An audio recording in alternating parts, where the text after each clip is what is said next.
Welcome back, everyone. So I had a very unexpected surprise when I went into Target. I cruised down to the Pokemon section and I saw this 2-pack staring at me. This is the first Trainer Team Series 2-pack we've ever seen, and it's featuring Garchomp and Charizard. I thought for sure we were going to see Garchomp within a single version, but hey, I'll take this 2-pack. And this will be my second Charizard, but my daughter has been playing with my figures lately, so she can actually have this one. So let's unbox this and see what it has to offer. So this is a Target exclusive. The price was $34.99, which is actually pretty good considering that each of these independently cost about $20, $21 each, so you're basically saving $5 bundling the two together. Now, if you didn't have any of these figures, then this is an incredible set for you, and I highly recommend it. I do like that they're bringing Charizard back somehow, some way, because, you know, Charizard is one of the most popular Pokemon of all time, aside from Pikachu. So if they retired this figure, it would just cause a lot of chaos. It'd be a scalper's paradise. New fans just getting into this line wouldn't have any reasonable way to get this figure, so I tip my hat to Jazwares for making this figure accessible for all. Now, like I said, I already have this Charizard figure. It's incredible. It's a must-have. Do not sleep on it whatsoever.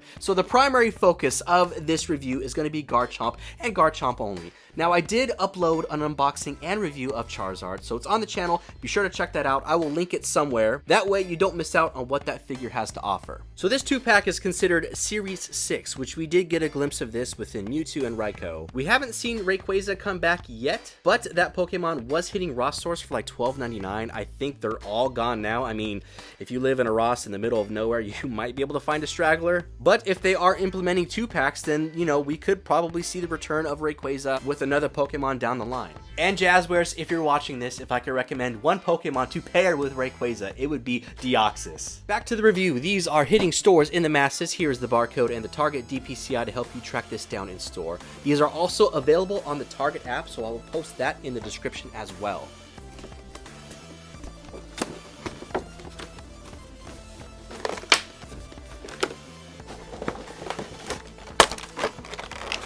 Now, before we get started, this actually comes with 2 different stands. One that has like 3 segments, the other one has 2 segments. So I'm gonna say that this shorter one is more aimed towards Garchomp, but at the end of the day, you can mix and match these stands and you can like add segments to it to fit your displaying needs. So for the sake of the review, I'm gonna use the shorter one right here. And Charizard, I'm sorry, I love you, but my daughter's gonna open you up and we're gonna focus on Garchomp. You know, I'd like to start this review with measurements. So Pokedex has Garchomp standing at 6 feet 3 inches, and wow, we are at about 6.5 inches, so another in-scale Pokemon. And then front to back, tip of the nose to tip of the dorsal fin, I'd say about 6 inches. And lastly, arms stretched wide, I would say we are about 7 inches. Impressive. Garchomp became one of my favorite Pokemon due to the use of Cynthia. I mean, Cynthia is a beast and a force to be reckoned with. And I just really enjoy the overall evolutionary line that leads to Garchomp.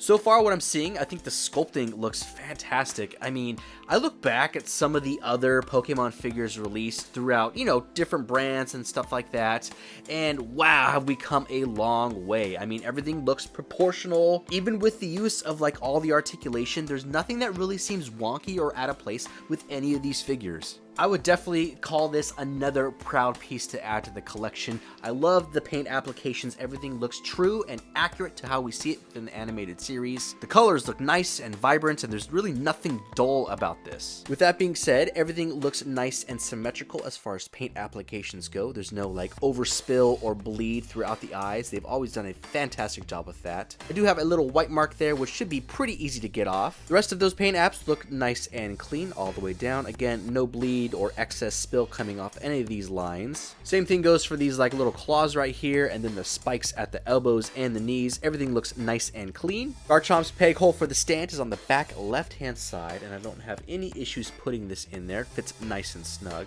Now, I know some folks had a hard time with Mewtwo placing it in there, and it wasn't really staying in there too well. And it's all about kind of how you approach it. You know, it's kind of situated off to the side. And so if you go at that angle and just push in really hard, it should be okay. I don't really have any issues with mine. He's been standing up there ever since. Now, I don't really have too hard of a time posing Garchomp without the stand. It's all on how you like pose and articulate everything. So naturally, this Pokemon is a little bit more back heavy. I mean, you have this large fin here and the tail. So this figure is automatically going to to want to fall backwards. But if you pose it just right, then you really shouldn't have any issues whatsoever. But if you totally wanted to get crazy with it, you could have Garchomp like flying through the air or like getting ready to do a body slam or something.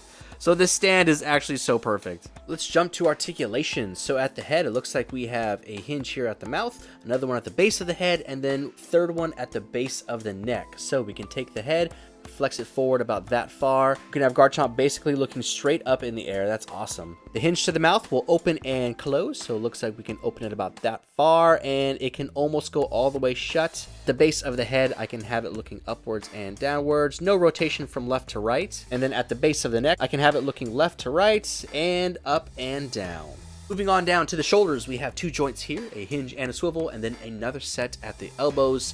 So traditionally, I should be able to take this arm, flex it forwards and inwards, and then just kind of spin it all different directions. I should be able to get a full 360 out of this. Yep, no problem. As I move on down to the elbows, you can see the hinge, and there's also that swivel, so I should be able to take this fin, spin it around just like so, and then I can take this and bend the elbow about a good 90 degrees. And then going the other way, I have maybe a little bit of hyperextension, nothing crazy, but still there is a little bit there. At the torso, it looks like I might have a ball joint. I mean, I can go from left to right just a little bit, and I do have some movement going forwards and backwards. So this is pretty good. I mean, it's not a crazy amount, but still enough to add some extra articulation. I would say probably even more than Dragapult. At the hips, I do have adduction and abduction here, so that is nice. It seems like this entire thigh piece is on a swivel, so I can take the leg and spin it upwards and backwards. I can't go all the way around just because the thicker part of this leg here just gets in the way of the hips, which is fine because I would never have the leg like straight up towards his head anyways. Moving on down to the knees, which are basically backwards, we have a hinge and a swivel, very similar to the elbow. I can take this leg, flex it backwards about that far, a little under 90 degrees, and then I should be able to spin this baby all the way around. Looks great. The last areas to this leg at the ankle and the foot, we have a hinge at the toes, so that will give us some even better articulation. Then at the ankle, I can flex it forward a pretty good amount, I think. Yeah, okay, so I can flex it about that far forward, and then I can take this foot and I can go pretty far back as well. That is great. I love that. And then I might be able to spin this foot around. I don't think I can get all the way around just because this wider part of the ankle kind of interferes, but that is okay because I still have some movement going left to right. Last areas of articulation are going to be here at the tail. So at the base that connects to the body, there isn't really much going on here. I mean, at least not enough to do anything. And then at the tip of the tail, I do have a hinge, so I can flex it from left to right. So that is pretty cool. That'll give us some extra posability. And then there's no movement spinning it all the way around. Now, I was looking through my binders, and I don't have too many Garchomp cards, so I'm going to bust out the Hidden Fates, and we're going to try to recreate that artwork. Now, I didn't think this was going to be too difficult, so with a quick posing, I would say this is about as close as we can get to this Hidden Fates artwork. And of course, before we wrap up, I have to give you a comparison of some of our other in-scale Pokemon figures from this Trainer Team series. It is amazing how far we've come since Series 1 all the way up into Series 6. Alright trainers, my final thoughts on Series 6 Garchomp, the Trainer Team series. Right now in the States, the only way you can get this is a Target exclusive 2-pack. I believe if you live in Canada, there's a single release, and I think those are hitting GameStop stores. I don't know quite off the top of my head, so if you live out there, then sound off below. The price for this is $34.99, which is actually a pretty good deal, considering that you're getting 2 figures, and you would be paying more if you bought them individually. The downside is, many of us might already have Charizard, and that leaves us with a second figure, which we might not need. If that is the case, a way that could help you out potentially is if you have a buddy that does not have Charizard yet and doesn't quite want Garchomp, then you can just sell that figure to them. Or if you have a kiddo like me and you don't necessarily want them breaking your only Charizard, you can give them that figure. Ideally, I would have liked to have bought Garchomp by itself, but if this is the only way I can get this out here in the States, then I'm okay with having a second Charizard. Now, the biggest pro to this set is somebody who doesn't have any of these figures, missed out on Charizard, and now is able to get both of these for the very first time and at a great price. Those of you that have seen my Charizard review know that that figure is amazing. But when it comes to Garchomp, I think this is another great addition to the collection. They just keep hitting home runs over the fence with these figures. The sculpt, the paint applications, all the different points of articulation, and the scaling make this the best Garchomp figure we've ever had, hands down. Since I'm a collector of many things, especially Pokemon, I'm researching all different types of merch, new stuff, old stuff, rare stuff. I gotta say, what I appreciate about this line is how true they're able to make the sculpting to the figures, and it's essentially like you just pulled it right off the screen, or even just like right out of the card. When I look at that as just the starting point or the base of the figure, and then they add articulation on top of that, makes these the greatest Pokemon figures of all time. Because you're getting all of this within a $20 price point, and Garchomp is definitely included on this. Now, there have been a few figures that haven't been quite as great, but the majority of them are outstanding. I guess if I had to add anything to Garchomp, I would say maybe a little bit more movement at the torso, and then maybe at the tail as well. This is now like the 15th figure they've released in the Trainer Team series,